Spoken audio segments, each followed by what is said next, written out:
Hello, this is your host, Todd Lewis of the Praise of Folly podcast. I'm joined by Terminal Philosophy to continue our series on the history of warfare.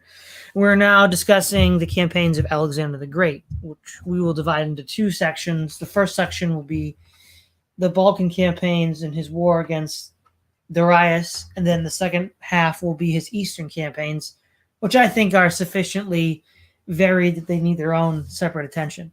But starting off where Philip has died, he was assassinated by one of his own bodyguards, and due to the sort of due to the breakdown in leadership, because Alexander had to eliminate rivals to the throne, the traditional Thracian Illyrian threat flares up again, and some of the Greeks in the League of Corinth decide to revolt, such as Thebes and Athens, and they even try to get Sparta on board as well. So if we look at the strategic position of Macedonia, in 336 BC, Alexander's first goal is to protect his base of operations, Macedonia itself, and keep his father's alliance together of the League of Corinth, because he needs Greek support. He needs Greek support for two reasons. Obviously, the Greeks are going to provide a lot of resources and troops, but he also needs the sort of moral legitimacy that the League of Corinth offers. Right? He isn't a tyrant like the king of Persia. He's an elected hegemon of this league that acts in the name of the Greeks, which will then put him in good stead to make executive decisions when he's liberating the Ionian Greeks. So he needs that sort of card to play, the sort of moral legitimacy card. And that's a card that Alexander likes to play a lot throughout his campaigns, and why he was so successful. He was able to couch whatever he was doing as the morally correct thing to do. And the next stage would be, in his strategic plans, would be how to neutralize the Persian Empire. Arguably, there were at least two focal points of power for the empire. One was its navy, which could cut off or threaten Alexander's supply lines, and then the king himself. With a lot of these ancient empires, you just had to kill the king, and then everybody would usually just fall in line and be like, okay, you're the new king now. And for the Persian War, that's Alexander's strategy. He seems to view the naval threat as a more important threat, and only after dealing with that does he then move to take out the king himself. And what's interesting is, if you look on paper, Persia has all the cards, right? Persia's vast. The territory should have theoretically been able to swallow up Alexander the Great, much like the steppe of Russia swallowed up the German invasion in 1941. They had vast treasuries to pay for the raising of armies and mercenaries. They had naval superiority. They had numerous fortified towns. And they had a strong central government, which in times of war is generally considered essential for victory. And yet, despite all these advantages, the Persians failed. The advantages on the Macedonian side was, of course, the spirited leadership of Alexander the Great, his father's army, and his strategic mobility. So when Alexander was fighting to get to Gagamella to fight Darius, he was able to basically march 200 miles in 2 weeks in order to cross the Euphrates before Darius could destroy the bridgehead. So, again, it's that speed that Philip tried to cultivate with his own army. So the spirited leadership of Alexander, the speed and mobility of his army, the superior training and equipment, in really all cases but one, the Macedonian combined arms was just more than outclassed its Persian counterparts. The only Persian units that were even close to parity would have been some of their cavalry regiments from the east. They appeared to have a slight parity with the Macedonians, but this is sort of Alexander's strategic situation. This is the situation as it exists: a threatened home base, a powerful Persian Empire whose sort of strategic assets Alexander has to then figure out how to destroy one at a time. So as the setup, what are some of your thoughts, Eternal Philosophy? Yeah, I think that's a perfectly proper introduction. I think the only thing I would add, in addition to your point that, um, you're right that Alexander's had this need to maintain this image as someone who's not a tyrant, but a legitimate ruler of this Greek confederacy. But this sort of goes without saying, but I think it's worth of mentioning here, is that he also needed this united, consolidated Greece as a way of as a source for mercenary troops. As we'll discuss later on, the mercenary element to his army became a sort of greater and more important component as time went on, and as he pushed further from the Greek mainland and went further into Persia, that was just a really important aspect to his army.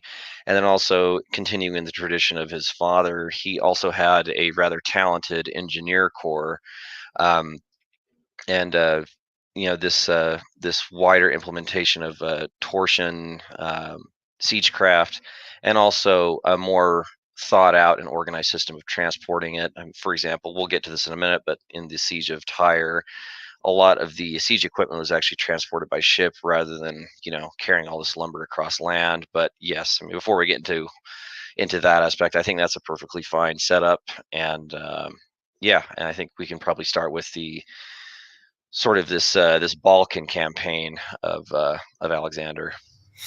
Yeah, so in 335 BC, Thrace and Illyria revolt. And basically, using his interior lines of communication and the superior speed of his forces, he's able to march and defeat each in turn before they can really join forces. So he invades Thrace, and what has often been dubbed the Battle of the Carts. They use their baggage carts as a sort of palisade, but he's able to neutralize it through use of light infantry, which is able to operate in the terrain and move in and out of this loose palisade, and sort of force them out into a position where his more heavy forces can crush them. This is sort of a successful use of light infantry in a way that in more recent counterinsurgency operations we don't really see. So these more lightly armed opponents who can fight in the mountains, think of like Afghanistan of today, you want to, the sort of counterinsurgent force wants to bring them out to fight them. But they don't want to come out to fight because they'll be crushed. So Alexander sort of used his light forces to maneuver them out of their defended position where they would be vulnerable to his heavy forces and crushed. And in Illyrium, his goal was to take the city of Pelium, which, if taken, would essentially anchor his position against further Illyrian incursions. And while the siege was successful, he was wounded in the siege, which was reported as a death. And when the news reached Greece, Thebes and Athens again revolted. Again, after successfully terminating the siege of Pelium, Alexander the Great, utilizing the speed advantage of his army in a fortnight, marches down to Thebes, destroys the city, sacks it, burns it to the ground before they could even know what was going on. Athens, of course, was spared in part because the Athenian navy he hoped to use in the war against Persia, and Athens was such a cultural icon in Greece that to destroy it would have probably shattered the Corinthian League and really ended any sort of efforts of Alexander to unify the Greeks to fight Persia. And what we see here with both Athens and Thebes is a sort of policy that Alexander is going to use throughout his career, a sort of carrot and the stick policy. The empire of Persia is so vast that he can't garrison it, and that he can't be putting revolts down every other month. He's going to have to be one and done and move on. He tends to prefer to govern through local elites who are loyal to him. So the way the Persian Empire works is the great king of Persia doesn't rule directly in these regions. He has satraps and local rulers who then rule in his name. And Alexander is essentially trying to play to that to get them to just switch their allegiance to him. I'm not here to take you out or to throw you out of your ancestral territory or your satrapy. I'm just here to fight the great king. If I win, you'll serve me in the same capacity. And he also makes examples of people. Thebes is the first example of that, where the only building left standing was the house of the poet Pindar, and the male population was massacred, and the women and children were sold into slavery. So this sort of like carrot and the stick example of, if you play ball, we'll it'll be good. It's going to be good for both of us. But if you resist, you'll be annihilated.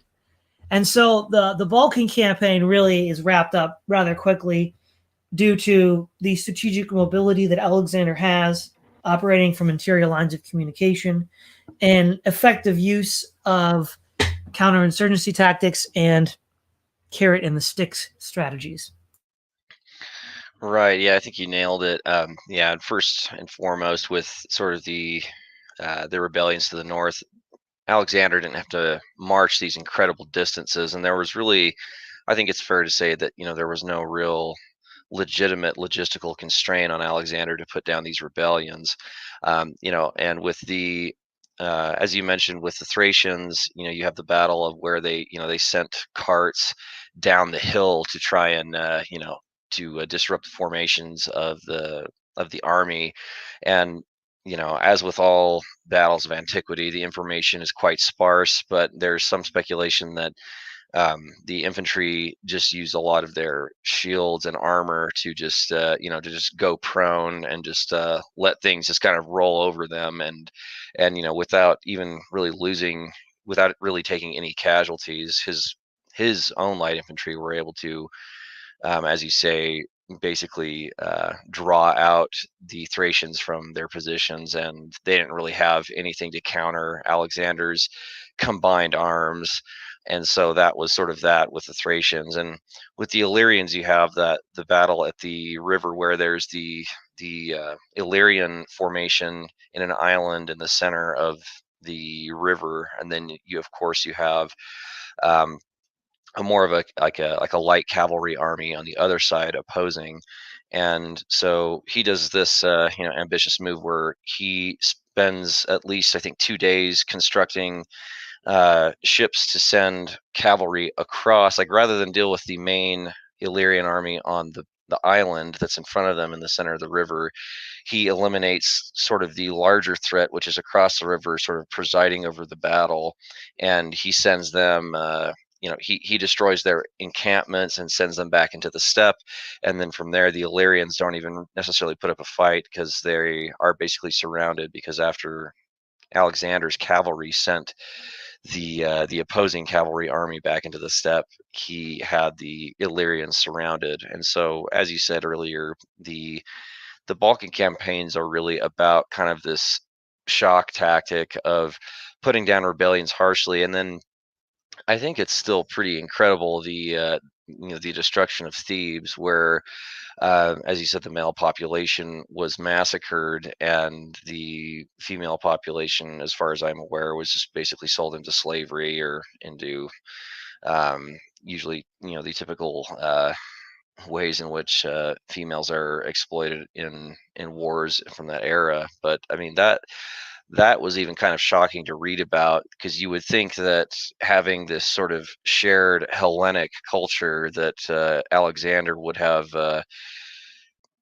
I don't know, restrain himself from a total destruction. But I think you can see that after that had happened, Athens wasn't going to pull any more tricks, politically speaking, on Alexander, and he had the allegiance of mainland Greece under his control. Yes, exactly. And beginning in 334 BC with the invasion of Asia proper, Alexander lands at Ilium and Troy.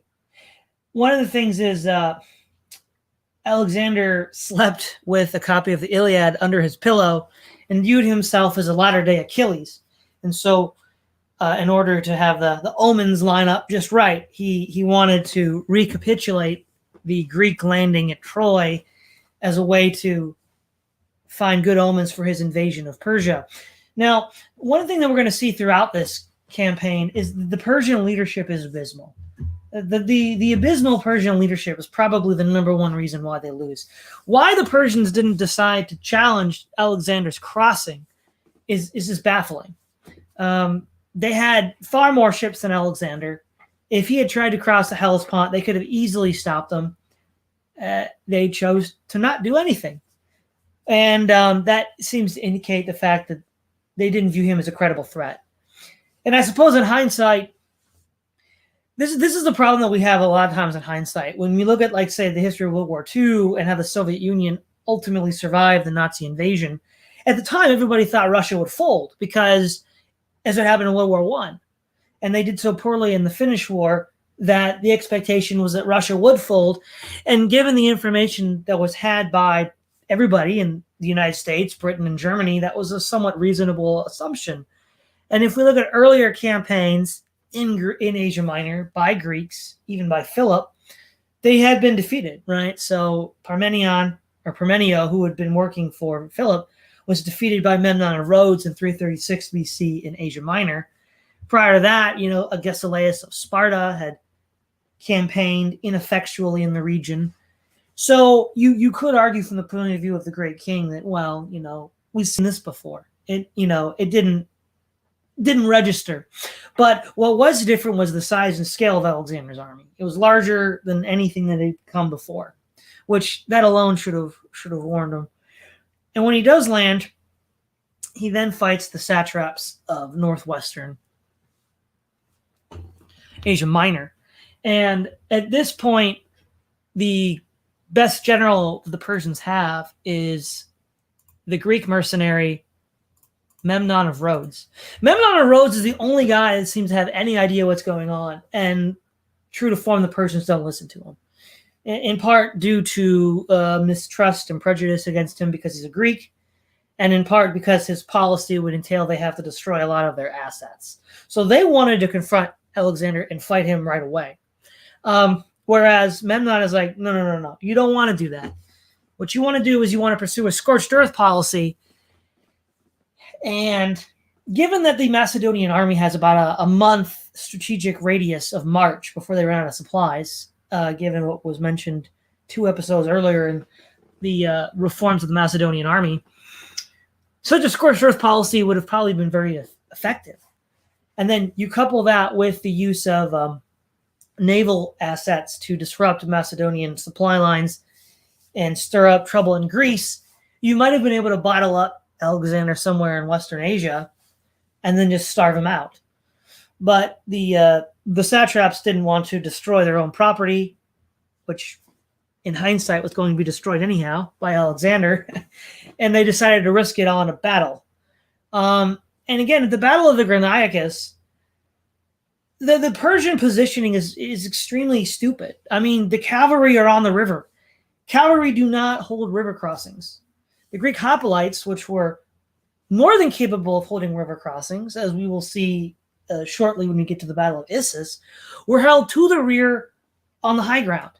I mean, the positioning of the Persian forces was absolutely atrocious, whereas Alexander's positioning had the phalangites in the center, the Hypaspes and the competing cavalry on the right, and the javelineers, archers, and Thessalian cavalry on the left. And then basically what ends up happening is, as Alexander, he's of the school of thought of the decisive battle. So he wants to achieve a decisive military engagement that leaves no doubt as to who the winner is, and then capitalize on that for his empire's gain. And so he drives right into between the Persian center and left in order to break into it and then just decimate it. And at the same time, his Macedonian formations are crossing the river, and the cavalry are scattered. But this is the closest that Alexander comes to dying in his actual Persian campaign, when Spithridates, one of the Persian noblemen, basically cleaves his helmet with, depending on the source, an axe or a sword. And only his bodyguard Clitus the Black, who comes in to disarm Spithridates by cutting it off, saves Alexander from having his head split open. So he almost met the same fate as Cyrus the Younger, but it would seem that fate was on his side that day. And the Persians were routed. The Greeks are like, hey, can we surrender? Alexander's like, no. And then he butchers them and sells them into slavery. And he's sort of able to do that because he's leveraged the goodwill of the Corinthian League. It's like, hey, we're fighting to free the Greeks. Why are you fighting for the Persians? So, for example, before the invasion, one of the laws that was passed was you can't fight as a mercenary for the Persians. You got to fight, with the Greeks on this one. And by opening up the victory at Granicus, he then takes the two port cities, the naval port cities of Miletus and Halicarnassus. With Halicarnassus, he's able to, again, play the good guy card by aiding the deposed queen and her people to regain control of the city. And then it's like, oh, well, you helped me get control of the city now, and we're on the same team. That's great. Then a bunch of other cities just surrender. Alexander marches into the hinterland of Asia Minor, Gordian for a PR stunt with the Gordian knot. So again, we see with all of this, Alexander has this image he's trying to craft of himself. And it's that image of this virtuous king, whether he is or actually is or isn't, is almost not material. That's the image he's conveying. And so by the time he leaves Gordian, he's essentially moved the theater of operations away from Greece. Persian fleets are now ported in Phoenicia, not Asia Minor, so it's much more difficult for them to directly challenge Greece. He's got friendly states to his rear, like Caria, and he's demonstrated that he's fulfilled prophecy by cutting the Gordian knot. So at this point, Alexander, in about a year, has really created a solid base, solid foothold in Asia. Right. Yeah, I think that's a great executive summary and sort of the opening of the Persian campaign. Yeah, I mean, just as you had mentioned, one of the most important aspects to this, these beginning months and really the opening year of the conquest of Persia is that, and in particular with Asia Minor, is that Alexander really saw himself as this sort of liberator ruler, and really by the standards of the time and compared to the Persian alternative, well, I mean, he was probably right. I mean, given the evidence that we have of Persian treatment of cities in Anatolia, basically just more or less brutal occupations with the heavy taxation. Um, no real policies set forth as to what aspects of occupied cultures are allowed to exist and which aren't. So yeah, I mean, again, it's not necessarily to defend the more draconian aspects of Alexander's sacking of certain cities or treatment of people. It's just that I mean, this is kind of antiquity, really. I mean, compared to the alternative, I think he was probably right as seeing himself as a ruler. So, or as a liberator.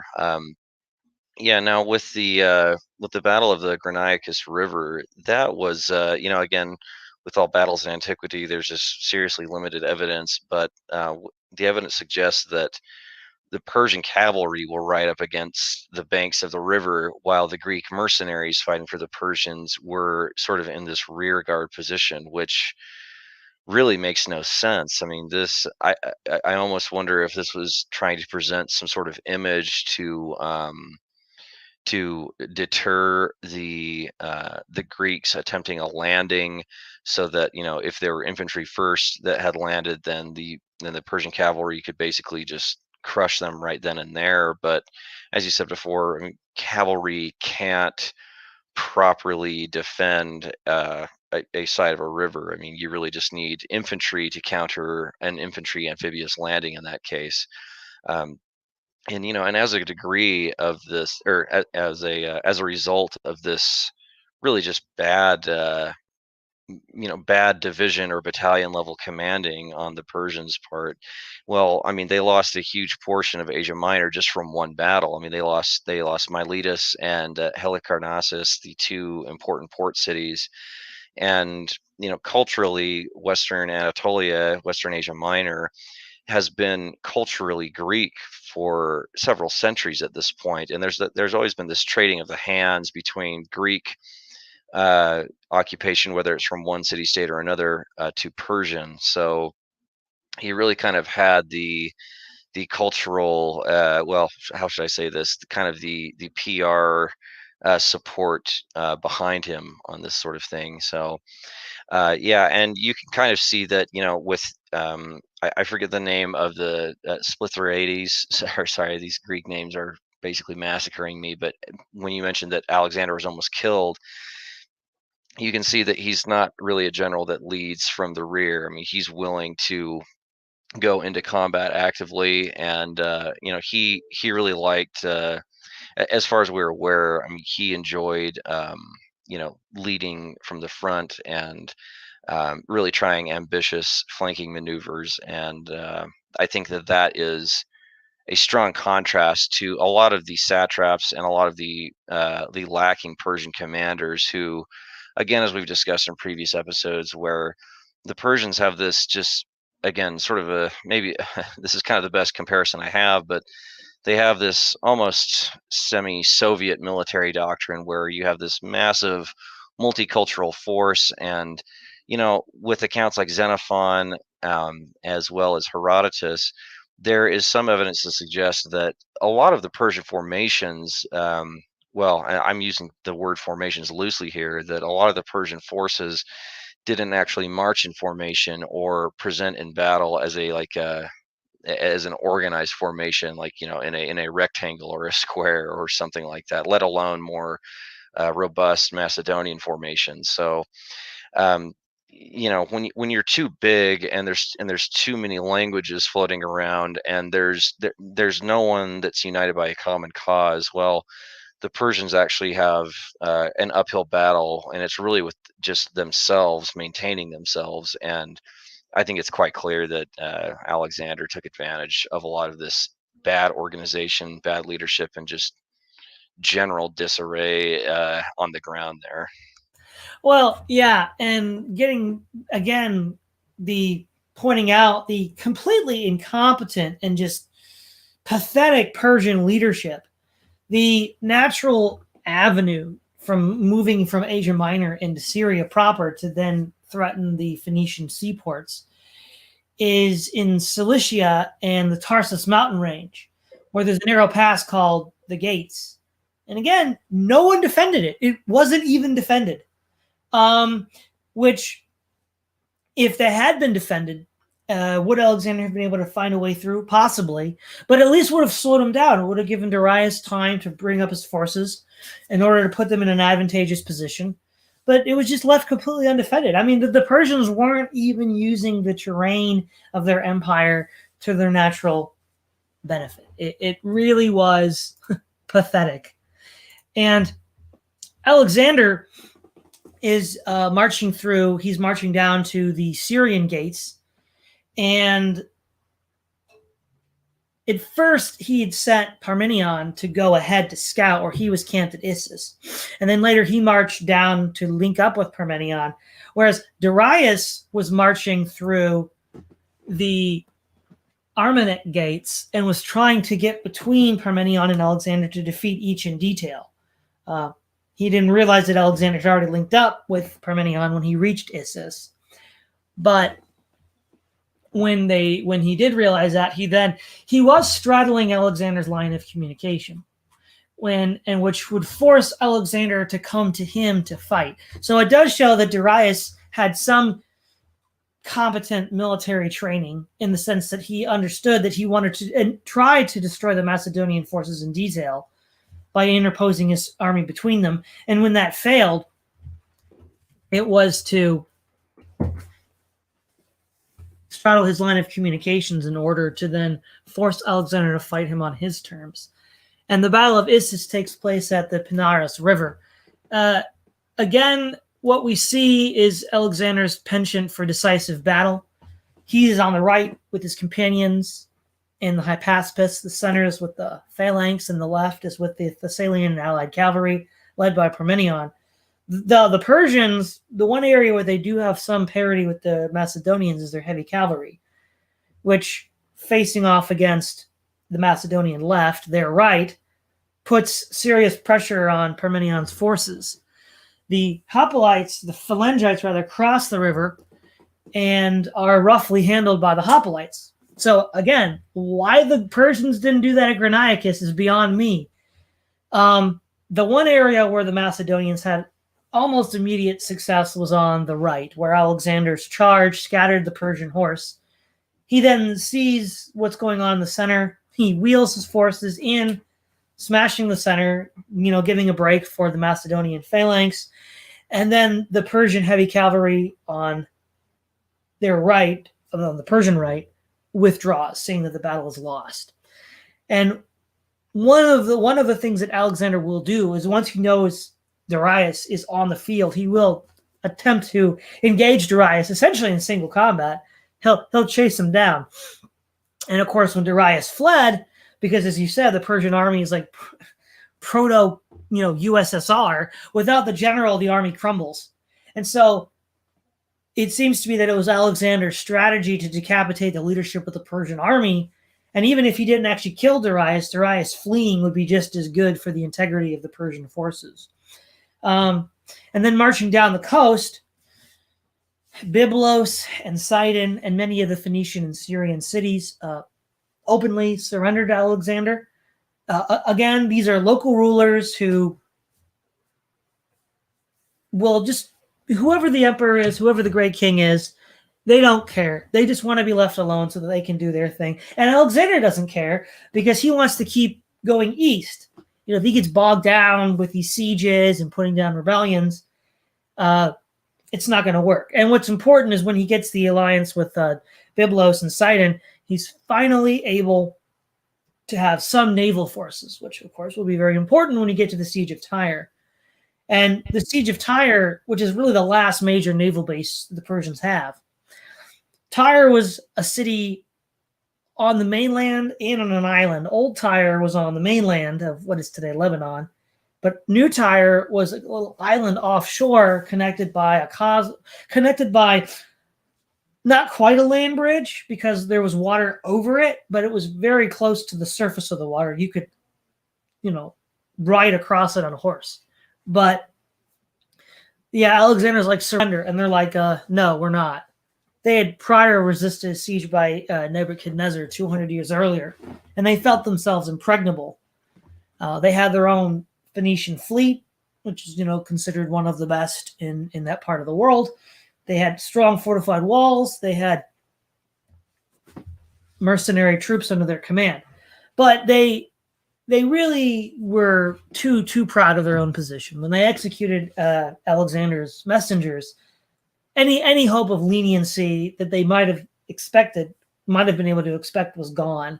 So Alexander builds a causeway across this little quasi land bridge, if you will, and he protects it with 2 siege towers that pour fire on any nearby Tyrrhenian ships or troops from the walls with catapults and missile troops.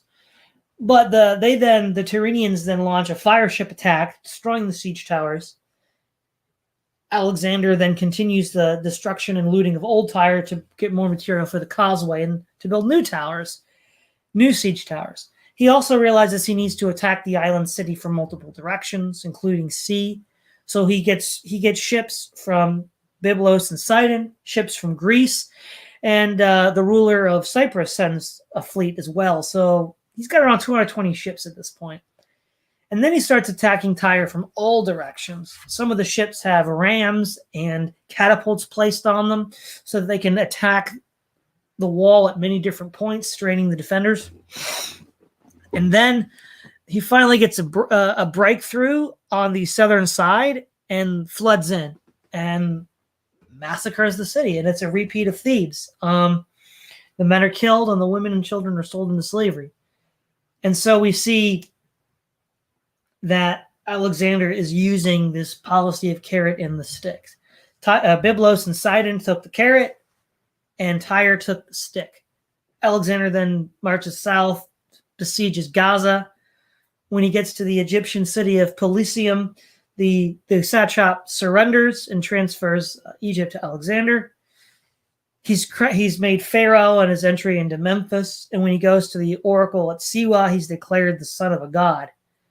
And really, again, this is all great PR for Alexander. He's the liberator of the Egyptians. We mentioned in a previous lecture how the Persians were sacrilegious to the Egyptian religion, beginning with the invasion of Cambyses, who painted sacred animals on his shields and disrespected their temples and priests. So Alexander is again here playing the good guy card. I'm the liberator. I'm the hero. Follow me. And so Egypt just falls into his lap. But one thing does change. Now Alexander starts to go on a path, I think, that will ultimately end to his downfall as a leader.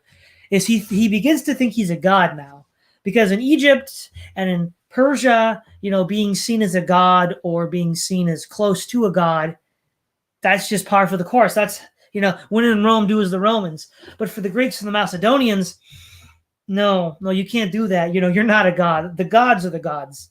And I think from here we can begin to pinpoint the friction that Alexander is going to have with his Macedonian cadres, especially as they go further east. But at this point, his first strategic goal is achieved. The Persian fleet is destroyed. There's technically still a threat to Greece, but not really, as we'll see with the Battle of Megalopolis a bit later. But at this point, Alexander is ready for the final phase of his invasion of Persia and the great decisive battle at Gagamella. Right. Well, yeah, again, a great summary on this portion of his campaign. Yeah, by the time you get to the Battle of Issus, there is it would appear that there's some evidence to suggest that the Persians start to, well, they're pretty slow, but they start to get a little more savvy to these proto blitzkrieg tactics of Alexander. And a Persian general whose name I just forgot, who I was trying to find while you were speaking, is there was some disruption of Alexander's supply lines in the Hellespont, as well as some evidence to suggest that the Persians were trying to foment some rebellion in southern Greece. And that was also, again, kind of using Sparta as sort of a center point of that that rebellion. But I don't think it really came to much to fruition, because in the year 333, one of Alexander's generals, I can't remember his name, but he ended up defeating. That's right. Ended up defeating King Aegeus, the leader of the Spartans, in battle. And that, by the time that Alexander had consolidated power, I think it's fair enough for the viewer to know that, even by the time that the League was formed and Alexander was king of Macedonia, at this point, Sparta was quite irrelevant. But anyways, with the Battle of Issus, and again, this is fairly close to the city of Antioch. I don't know that Antioch was, Antioch had more historical significance in the Middle Ages with the Byzantines and, of course, many other different empires. But Antioch, that's sort of the location of this. What you see with that battle, again, with the limited information that we have, you again have this strong right flank with Alexander's army and his heavy cavalry, and this is by the Panaris River. With Alexander's center, it would seem to suggest that there's almost this repeated formula where you have a strong center phalanx whose job is to basically hold out and to wear down the enemy center, while Alexander or a certain flanking force on the right flank is to kind of deal the heavy blows and to really go in and crush exposed formations on the enemy's right flank. And then, as you said earlier, the Persians, one of the more robust elements of their army is their own cavalry, which on their right flank facing Alexander's army, they crossed the river to try to hit Alexander's flank as hard as they could. However, really what it comes down to is I read a little bit that there was some evidence of a feigned retreat and sort of, setting up uh, a phalanx to kind of to keep the Persian cavalry busy, as well as companion cavalry on the left flank as well.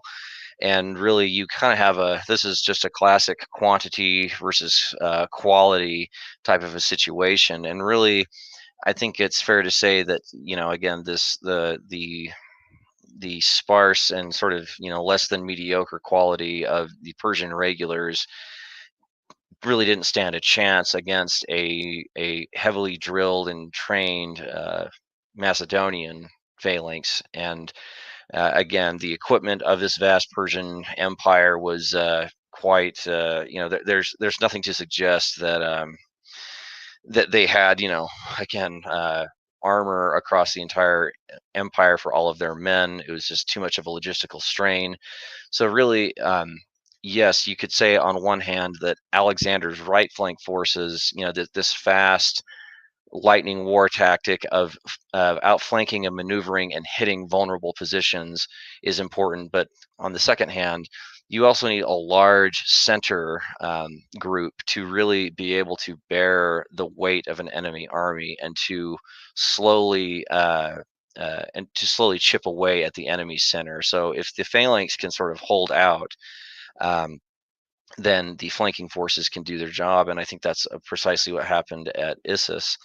Now, as he continued his campaign down the coast of the Eastern Mediterranean in Phoenicia, one of the things that happened is that he actually sent a message to Tyre saying that he was willing to make peace with them, but and even give sacrifices to their god, but they claimed that they were neutral and didn't really want to get themselves involved with things.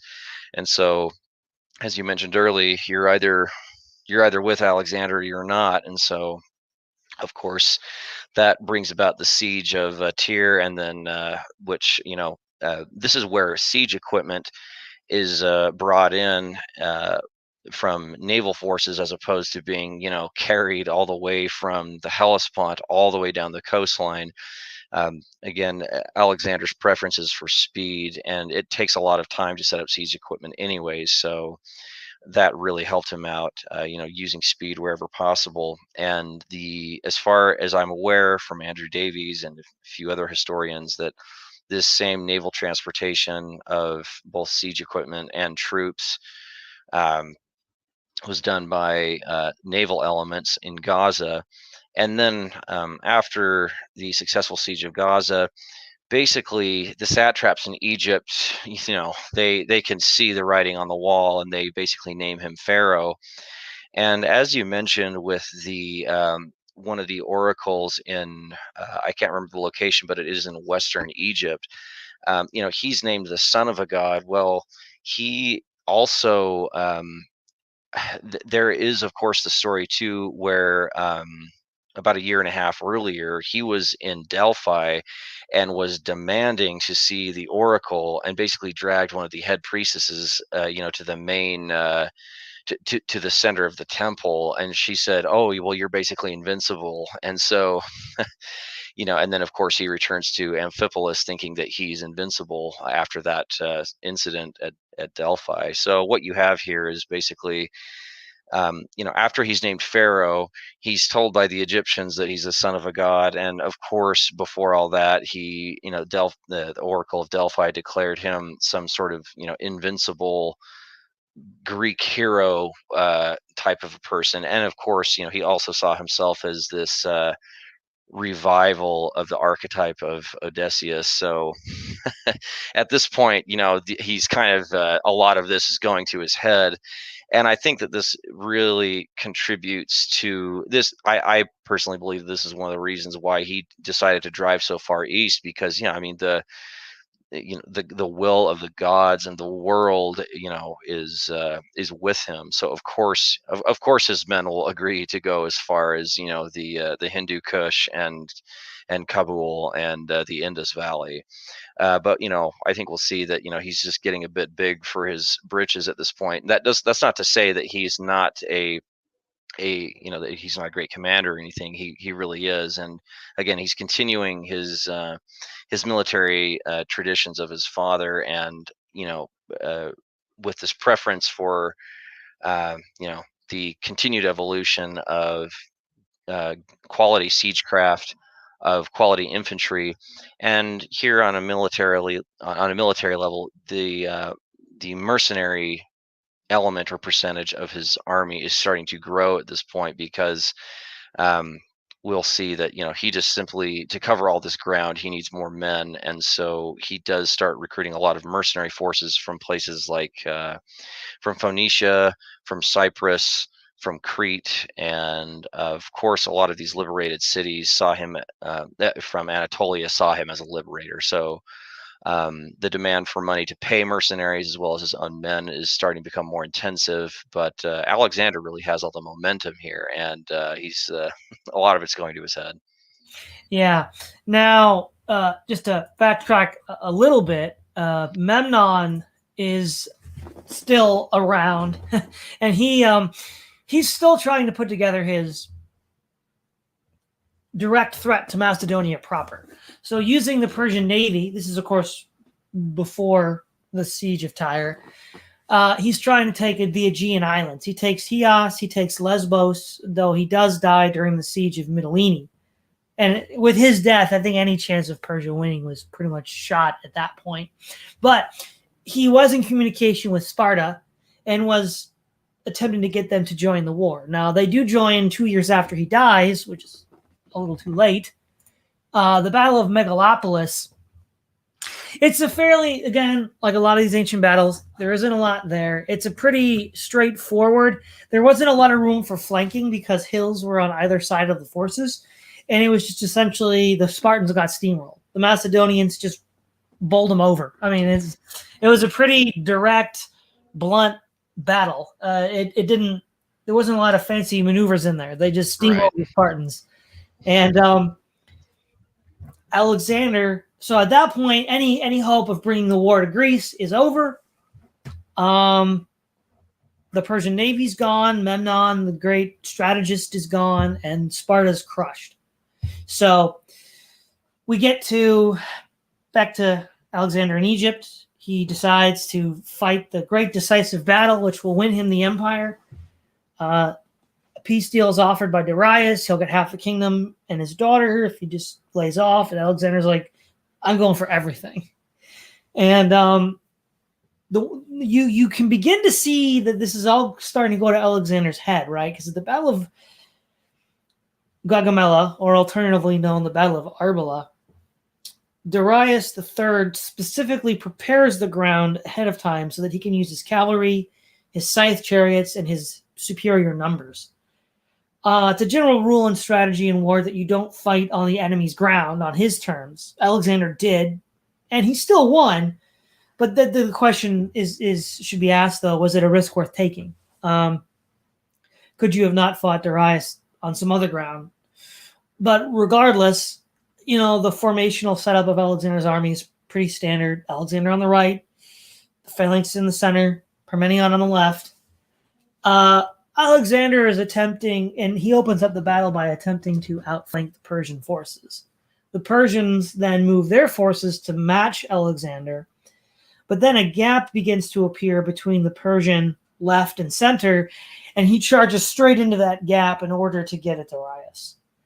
On the Macedonian left, poor old Parmenion is under pressure again from the Persian heavy cavalry, and they are giving him a really rough day. And some of them even get through to the baggage train, which if instead of going to the baggage train, they had circled around and hit Alexander or Parmenion, might have turned the battle in the great king's favor. But they didn't do that. And so Alexander left on his right a holding force for the Persian cavalry while he charged directly in at the Great King. The Great King launches his scythe chariots to attack his secret weapon. And the javelineers pretty much handily deal with the horses and the drivers. And the phalanx soldiers create channels between the lines to sort of funnel the chariots through where they can be dispatched at leisure. And they're pretty much a joke. They're pretty much a joke. And then the Macedonian phalanx charges the Persian center and routs it. Darius flees again. And the Persian army crumbles. And at this point, Parmenion's like, I'm about to break. So Alexander turns his forces and hits the Persian left, scattering it and pursuing. And at the Battle of Gagamella, modern sources argue it could have been anywhere from 100,000 to 250,000 men on the Persian side and maybe 40 to 50,000 on the Macedonian side. And the losses were massive. Darius still had forces he could call on in the east, but the great population centers of Syria, Asia Minor, Babylonia, and now even Persia itself were either conquered or threatened. And really, there was no realistic chance at that point that Darius could defeat Alexander anymore at that point. Now, the cities of Susa and Babylon and what is today basically, or what was at that time, Babylonia, Syria, and ancient Elam, all sort of surrender to Alexander. They're all sort of like, yeah, we'll give you some tribute, just leave us alone. He marches to Persepolis. He burns it to the ground as punishment for the burning of Athens in 480 BC by the Persians. And the only other real it's not even a major engagement, but the only other engagement that really deserves discussion at the end of this part of Alexander's campaign was the Battle of the Persian Gate. So in his march from Elam to Persia proper, he had to go through the Zagros Mountains. And the pass in the Zagros Mountains was guarded by a Persian satrap, Ariobarzanes. And he initially roughly handled the Macedonians by ambushing them. But Alexander found an alternate pass and sent troops up that way. And then so he had a double attack. He sent his main force again up that same path that got ambushed. But then his flanking force came behind the Persians and they were decimated. And at that point, there really are no effective Persian units left able to fight. And Darius continues to flee until he is killed by one of his own satraps, Bessus, in 330 BC. And really, with the Battle of the Persian Gate, the conquest of Persepolis, and the death of Darius III, the Persian campaign of Alexander is essentially over. And in our next section, our next series, we'll get to his campaigns in Bactria, Afghanistan, and India. So what can we say about Alexander? Not only was Alexander a bold and daring commander, as a tactician, his reputation has always been recognized. But I think Alexander's reputation as a strategist ought to be better known as well. He correctly identified the two centers of gravity for the Persian Empire. Its navy and its king. And he scientifically eliminated each one. And he achieved his goals through an effective use of the decisive battle, turning military victories into political victories. Now, of course, as a statesman and a ruler, Alexander wasn't that great because his empire collapsed as soon as he died. But I think Alexander the strategist needs to be better appreciated. So while we wrap this up, what would you say, Terminal Philosophy, about all this?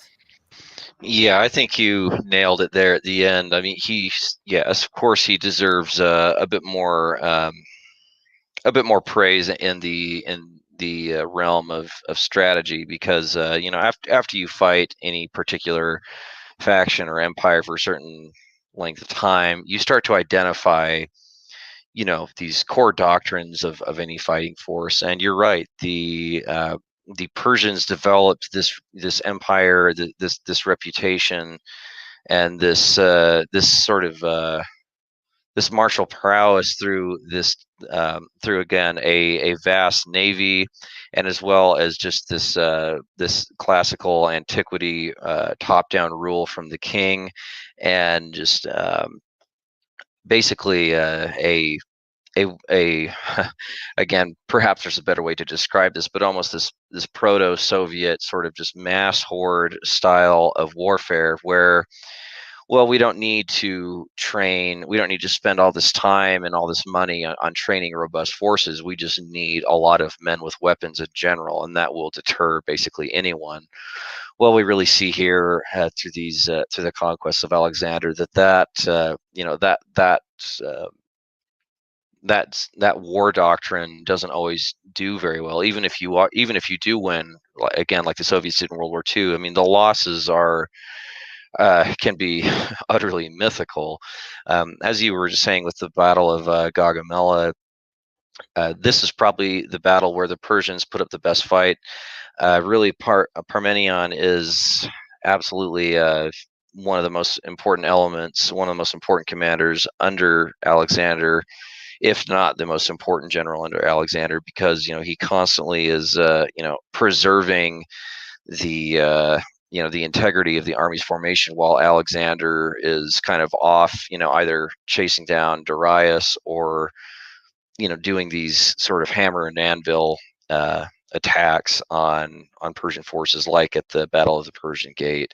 But after Gagamella and Darius is on the run again, as you said, well, really at that point, and with the huge losses that Persia sustained, this is kind of their Stalingrad moment where, yes, they still have forces throughout their territory, but they really do not have any more offensive initiative.